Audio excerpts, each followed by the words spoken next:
नमस्ते future clinicians. आज के इस विशेष एक्सप्लेनर में आपका स्वागत है।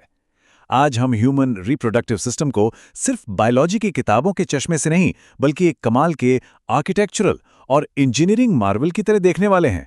जरा सोचिए, एक ही शुरुआती पॉइंट से दो बिल्कुल अलग और बेहद कॉम्प्लेक्स सिस्टम्स कैसे बन जाते हैं। एक मेडिकल स्टूडेंट के तौर पर यह समझना लिटरली बहुत रोमांचक है। तो चलिए शुरू करते हैं।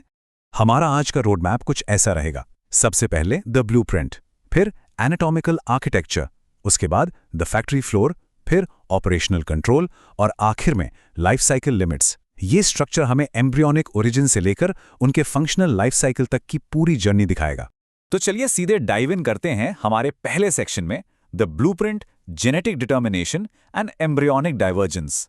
हमारी पूरी बॉडी का आधार आप जानते ही हैं, जेनेटिक्स हैं।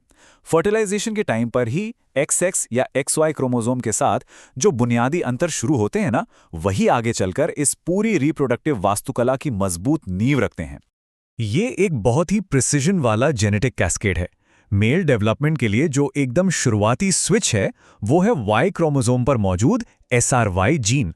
ये जीन टेस्टिस डिटर्मिनिंग फैक्टर यानी TDF बनाता है, और जैसे ही ये TDF पिक्चर में आता है, एम्ब्रियोनिक गोनैड्स तुरंत टेस्टीज या वृषण में डेवलप होने लगते हैं। मतलब ये इस पूरे आर्किटेक्चर की बिल्कुल पहली ईंट है। अब क्लिनिकल नजरिए से इस डिफरेंस को समझना बहुत ही क्रूशल है।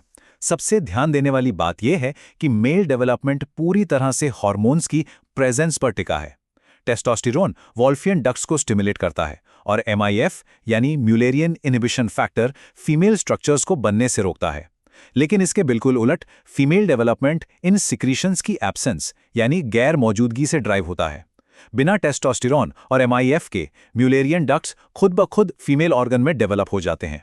है ना ये डिफॉल्ट रूप से एक कमाल का इंजीनियरिंग डिजाइन। चलिए अब आगे बढ़ते हैं सेक्शन 2 पर, the architecture, anatomical differences and homologies. Genetic blueprint तो हमने देख लिया, अब देखते हैं कि इससे एक्चुअल में कौन सी फिजिकल स्ट्रक्चर्स आकार लेती हैं।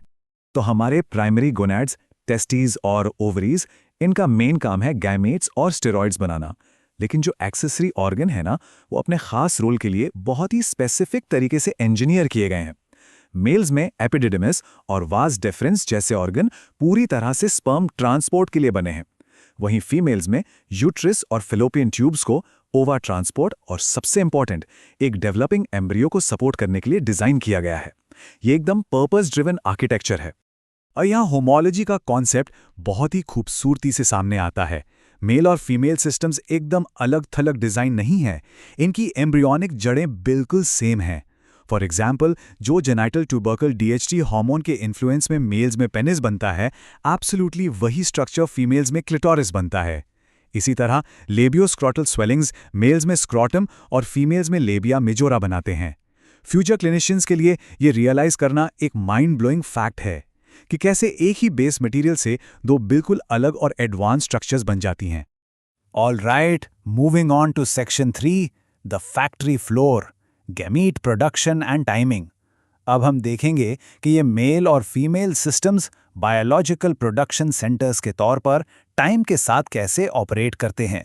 तो यहाँ सबसे क्रूशियल पॉइंट है ये नंबर 2 मिलियन, 20 लाख। ये वो एस्टिमेटेड फाइनाइट रिजर्व है, यानी oocytes या अंडों की वो फिक्स संख्या जिसके साथ एक फीमेल का जन्म होता है। फ्यूचर की फर्टिलिटी और एंडोक्रिनोलॉजी मॉड्यूल्स के लिए इस क्लिनिकल फैक्ट को अपने दिमाग में अच्छे से बैठा लीजिए। यहाँ दोनों की मैन्युफैक्चरिंग प्रोसेस का कंट्रास्ट बिल्कुल साफ है। मेल्स में स्पर्मेटोजेनेसिस प्यूबर्टी के बाद एक कंटिन्यूअस प्रोसेस है। एक प्राइमरी स्पर्मेटोसाइट से सीधे 4 स्पर्म बनते हैं, लिटरली एक हाई यील्ड फैक्ट्री। इसके अगेंस्ट फीमेल्स में oogenesis एक लिमिटेड और बहुत ही स्पेशलाइज्ड प्रोसेस है। यहाँ एक प्राइमरी oocyte से सिर्फ एक मैच्योर ओवम मिलता है और बाकी नॉन फंक्शनल पोलर बॉडीज बन जाते हैं। ये प्रोडक्शन कैपेसिटी और क्वालिटी के बीच का एक परफेक्ट बायोलॉजिकल बैलेंस है। नेक्स्ट है section 4, operational control, hormonal cycles and regulation. अब ये देखना बहुत इंटरेस्टिंग है कि हमारा एंडोक्राइन सिस्टम इन दोनों अलग अलग तरह की प्रोडक्शन फैक्ट्रियों को हार्मोनली कंट्रोल कैसे करता है। सच कहूं तो मेल और फीमेल एंडोक्राइन सिस्टम के काम करने के तरीके में दिन और रात का फर्क है। मेल्स में हार्मोनल रेगुलेशन एक नेगेटिव फीडबैक लूप के थ्रू बहुत ही कांस्टेंट और स्टेबल रहता है। एकदम फ्लैट बेसलाइन। लेकिन फीमेल्स में ये एक हाईली कॉम्प्लेक्स और साइक्लिक प्रोसेस है। मेंस्ट्रुअल साइकिल में नेगेटिव और पॉजिटिव दोनों तरह के फीडबैक काम करते हैं। कंट्रोल सिस्टम के आर्किटेक्चर में ये शायद सबसे बड़ा डिफरेंस है। अब मेडिकल पॉइंट ऑफ व्यू से इस पॉजिटिव फीडबैक मैकेनिज्म के कॉम्प्लेक्सिटी को समझना एब्सोल्युटली क्रूशियल है। एलएच सर्ज आखिर है क्या? ये तब होता है जब एस्ट्रोडायोल के लेवल में एकदम से तेज उछाल आता है। ये राइज ल्यूटिनाइजिंग हार्मोन यानी एलएच में एक सडन और मैसिव स्पाइक ट्रिगर करता है, और यही वो क्रिटिकल स्पाइक है जो सीधे ओव्यूलेशन करवाता है। सीरियसली, ये बायोलॉजिकल कंट्रोल का एक मास्टर क्लास है। फाइनली हम आते हैं अपने लास्ट सेक्शन पर, life cycle limits, menopause and functional nuances. देखिए, कोई भी बायोलॉजिकल सिस्टम हमेशा के लिए तो होता नहीं है, इसलिए इन सिस्टम्स की लिमिट्स और सीनेसेंस को समझना हमारे लिए बहुत जरूरी है। यहाँ एजिंग या सीनेसेंस का एक बहुत ही क्लियर कंट्रास्ट देखने को मिलता है। फीमेल्स में 50 वर्ष की आयु के आसपास ओवेरियन फॉलिकल्स खत्म होने की वजह से मेनोपॉज आता है, जो कि रिप्रोडक्शन और मेंस्ट्रुएशन का एक एब्रप्ट और हार्ड स्टॉप है।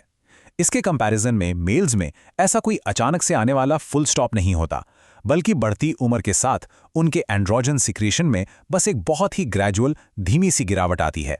ये इनके डिजाइन और लाइफ साइकिल का एक और मेजर डिफरेंस है। जब हम सेक्सुअल रिस्पॉन्स साइकिल को देखते हैं तो दोनों ही सिस्टम्स 4 फेज शेयर करते हैं: एक्साइटेशन, प्लेट्यू, ऑर्गेज्म और रेजोल्यूशन। लेकिन यहां एक बहुत ही स्पेसिफिक फंक्शनल डिफरेंस है जिस पर आपको ध्यान देना चाहिए। मेल्स में ऑर्गेज्म के ठीक बाद एक रिफ्रैक्टरी पीरियड आता है, यानी वो इमीडिएटली दोबारा इजैकुलेट नहीं कर सकते। फीमेल्स में ये रिफ्रैक्टरी पीरियड पूरी तरह से एब्सेंट होता है, जिसकी वजह से उनमें मल्टीपल ऑर्गेज्म की कैपेसिटी होती है। तो इस पूरे एक्सप्लेनर के बाद एक बहुत बड़ा सवाल हमारे सामने आता है। इन अलग अलग लेकिन होमोलॉगस ब्लूप्रिंट्स को इतनी गहराई से समझने के बाद फ्यूचर क्लिनिकल प्रैक्टिस में कॉम्प्लेक्स रिप्रोडक्टिव पैथोलॉजी को अप्रोच करने का आपका नजरिया कैसे बदल सकता है? जब आप पैथोलॉजी और एंडोक्राइनोलॉजी के एडवांस्ड केसेस डील करेंगे ना, तो ये बेसिक आर्किटेक्चरल नॉलेज ही आपका सबसे बड़ा टूल साबित होगा। इस पर जरूर विचार कीजिएगा। तब तक के लिए keep learning and keep exploring.